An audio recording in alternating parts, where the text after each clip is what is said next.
Let's jump right into today's explainer because we are looking at an absolute masterclass in narrative whiplash straight from the 51st Chronicle of the Gnoll, Spain.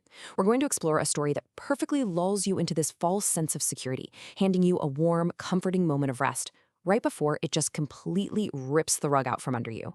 I mean, think about it. How exactly does a super lucrative, basically light-hearted shopping spree end in a literal city-shattering explosion? To make sense of this wild swing in tone, we really have to look at how these events masterfully juxtapose a fleeting moment of peace with sudden, unimaginable destruction. It's all about building tension, and honestly, the setup here is brilliant. Section 1. Shadows in the Underdark. Let's look at this silent threat. Picture this. High above the glowing mushroom forests and shimmering rivers of violet and blue, we see a massive flock of cloakers just gliding through the dark, cutting through the bioluminescent Underdark toward Hammerdeep. While our heroes up above are getting ready to enjoy a hard-earned rest, this deadly threat is already creeping toward the city from below. Now, for elven eyes, the luminescent moss provides more than enough light to see by, but the true darkness here, it's entirely in the intent of the riders. But you know what's truly chilling about this moment? It's the sheer lack of communication happening up there. We can hear the rhythmic beating of those massive wings and the whistle of the rushing air, right? But Talinor and Tamakti sit in absolute dead silence. Riding on the largest creature at the very front of the flock, they haven't spoken a single word since leaving Uzgrol's fortress. Whatever Tamakti is plotting is completely hidden, and Talinor's thoughts are buried deep. It sets this profoundly ominous tone right from the jump. Moving on to Section 2, the spoils of survival. Time for some shopping in Hammerdeep. Meanwhile, inside the mountain city itself, the vibe completely flips. King Dornick has paid the party, and we get this lighthearted illusion of peace as the Gnoll's Bane goes out to spend their newly acquired gold. And this brilliantly shows off the contrasting priorities within the group. On one hand, you've Okazaki immediately gravitating to the absolute most dangerous shelves in the apothecary, just buying up serpent venom and deadly toxins. On the flip side, you have Cedric frantically trying to balance this out by buying handfuls of healing potions and potions of heroism. It perfectly sets up this false sense of security through these kind of humorous everyday errands. And then, of course, we have Bram. A local dwarf named Chance actually advises Bram to add gunpowder to his flask of unending liquor for, quote, a little kick, and to put some hair on his chest. The truly terrifying part is that Bram takes this explosive drinking advice way more seriously than anyone ever should. It's a fantastic comedic beat, but looking back, it serves as some incredibly dark foreshadowing for the literal explosions coming their way. The shopping spree only gets louder as the crew hits up Goblo Defoe's mechanical workshop. Here, these loud, clunky mechanical creations take center stage. Thane buys a collapsible shield and is just enthusiastically recounting all his survival stories from the Irondale Arena. Though, noticeably, he conveniently leaves out exactly what it was that kept trying to kill him. And to top the whole visit off, Goblo teases a brand new, highly mysterious prototype he's been tinkering with. Take Okazaki's newest toy, for example. It's a mechanical battering shield from Globlo, and it isn't just for defense. Depending on the mechanism you engage, it can alter its strike into 3 very unpleasant possibilities: bludgeoning, piercing, or slashing. It's just a beautifully violent piece of engineering that honestly suits the samurai perfectly. Section 3. Finding the Wild Mother. A true quest for purpose. Now, while the rest of the party is out there shopping for gear and, gunpowder, the pacing hits the brakes entirely. We follow Sunny, who is looking for something that all of King Dornick's gold absolutely cannot buy. The core question here is profound. How does someone find a god? And maybe more importantly, how do you find purpose? Sunny brings this huge internal conflict straight to Father Eric, bringing all that lighthearted shopping fun to a complete halt for a moment of very serious, grounded spiritual reflection. Let's watch how this builds. First up, Eric gives Sunny the necklace of the late Crystal Keeper paladin Damian Steele, who was an absolute legend of courage. Second, Sunny walks into the A-shaped dwarven resonating chambers, which is essentially this gorgeous cathedral made of pure stone.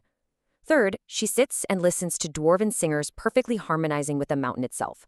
And finally, a local couple actually comes up and thanks her for showing Pelor's light during the recent earthquake. But here's the twist.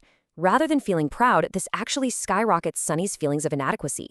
It pushes her to focus purely on the concepts of bravery and serving others, just so she can feel worthy of that kind of praise. So as she meditates, she gets this incredible dual vision that perfectly mirrors her own inner turmoil.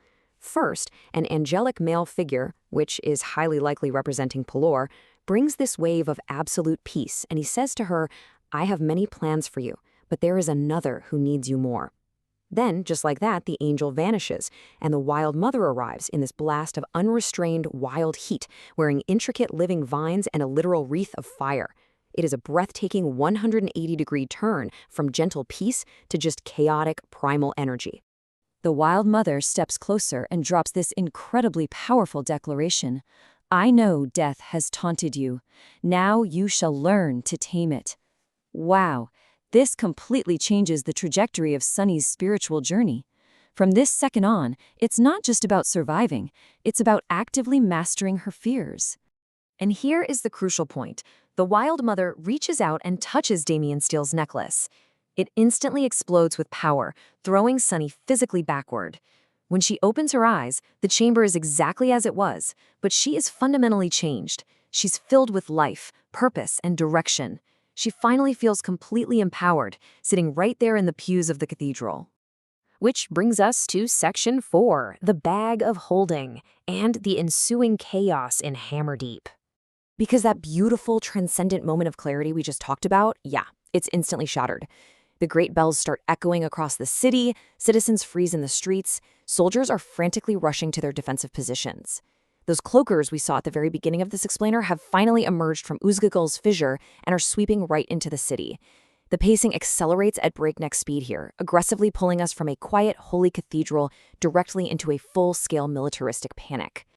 Right in the middle of this absolute panic, Talonor dismounts his giant cloaker. But get this, he completely ignores the Gnoll's Bane party who are gathering nearby. He has absolute, undeniable tunnel vision. He moves incredibly fast just to retrieve his prized chimera that he had left behind earlier. His former allies are standing right there, and his cold, calculating disregard for them makes the chaos that follows even more shocking. Now, before we see what goes down next, let's do a quick refresher on what a bag of holding actually is. It's a stable, magical item that contains an extra-dimensional space. The vital mechanic you need to understand is this.